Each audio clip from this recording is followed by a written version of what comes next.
Ethanol blending का। हम जानते हैं हम एनर्जी इंडिपेंडेंट नहीं है, हमें बाहर से लाना पड़ता है। जब इथेनॉल ब्लेंडिंग किया और हमारे पेट्रोल डीजल की आय कम हुई, उस एक निर्णय से 1,00,000 करोड़ रुपए का फर्क पड़ा है। और ये पैसे करीब करीब 1,00,000 करोड़ रुपया किसानों की जेब में गया है। आदरणीय सभापति जी, मैं बचत की तो बात कर रहा हूं, लेकिन पहले अखबारों की हेडलाइन हुआ करती थी, इतने लाख के घोटाले, इतने लाख के घोटाले, इतने लाख के घोटाले। 10 साल हो गए, ये घोटाले न कर करके, घोटाले न होने से भी देश के लाखों करोड़ रुपए बचे हैं, जो जनता जनार्दन की सेवा में लगे हैं। आदरणीय सभापति जी, हमने ये जो अलग अलग कदम उठाए, उससे लाखों करोड़ रुपए की बचत हुई, लेकिन उन पैसों का उपयोग हमने शीश महल बनाने के लिए नहीं किया।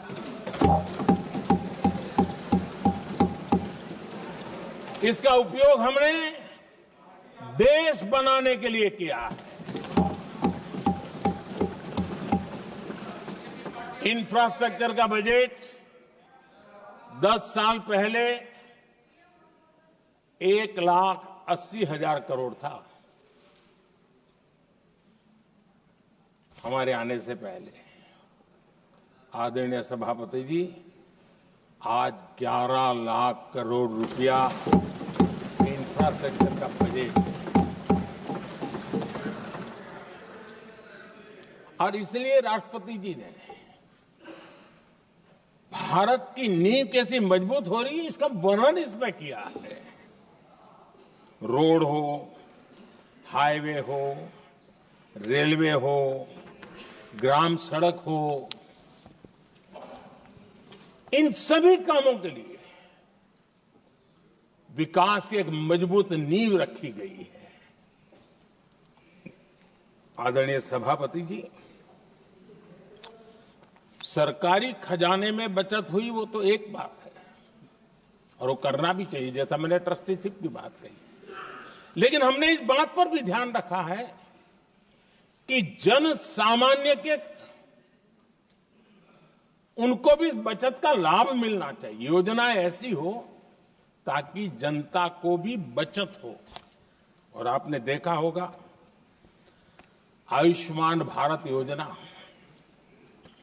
बीमारी के कारण सामान्य मानवी को जो खर्च होता था, अब तक जिन लोगों ने इसका बेनिफिट लिया है, उसी के हिसाब से मैं कहता हूं कि करीब करीब देशवासियों का आयुष्मान योजना का बेनिफिट लेते के कारण जो खर्चा उनको अपने जेब से करना पड़ता, वैसे 1,20,000 करोड़ रुपया जनता जनार्दन के बचे हैं।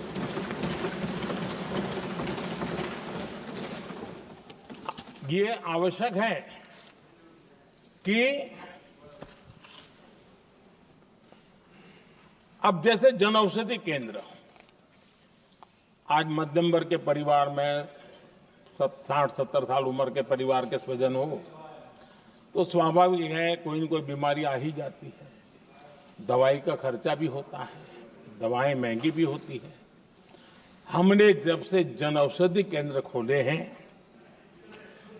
जिसमें 80% डिस्काउंट होता है, और उसके कारण जिन परिवारों ने इन जन औषधि केंद्रों से दवाइयां ली हैं, उनके करीब करीब 30,000 करोड़ रुपए दवाई को खर्चा बचा।